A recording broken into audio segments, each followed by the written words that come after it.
חובש כובע ונעל מגפיו, השוק הדוהר קונה ומהר, סכם נחבון בביתה חוזר.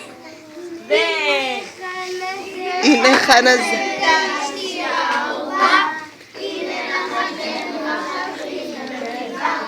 כי בחנוכה נפשי מחשקה, לאכול לביבה חמה ומתוקה. אוי רבי קלמן אישי היקר, אצלי במטבח שמן לא נותר, בעלי היקר, ואיך זה אפשר להכין לביבה בלי שמן בלי שמן? מה הבעיה שמן? שוב משנס רבי קלמן מותניו, חובש כובעו ונועל מגפיו, השוק הדוהר דוהר קון מהר, קדשן והביתה חוזר.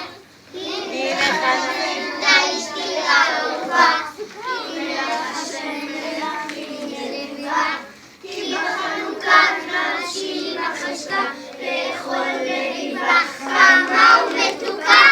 אוי רבי קלמן אישי היקר, אצלי במטבח לא נשאר סוכר, בעלי היקר, ואיך זה אפשר להכין לביבה בלי טיפת סוכר? סוכר? מה הבעיה סוכר? עייף רבי קלמן נפשו עצובה, נועל מגפיו וחושב על לביבה, לשוק הוא חוזר, רעב עוד יותר, סוכר? הביתה. חנזל דה.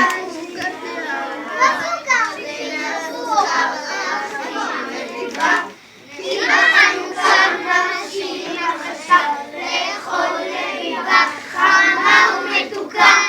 אוי רבי קלמן אישי היקר, אצלי במטבח למחר. בעלי היקר, ואיך זה אפשר להכין לביבה כוח? מה הבעיה כוח? אז רבי קלמן חולץ מגפיו, חזרו הוא מתחבא. ולשבצק יוצק ויוצק, צוחק רק מי שצוחק. כבר בא עם... כי בחנוכה נפשנו מחשקה, לאכול לביבה חמה ומתוקה. כל הכבוד.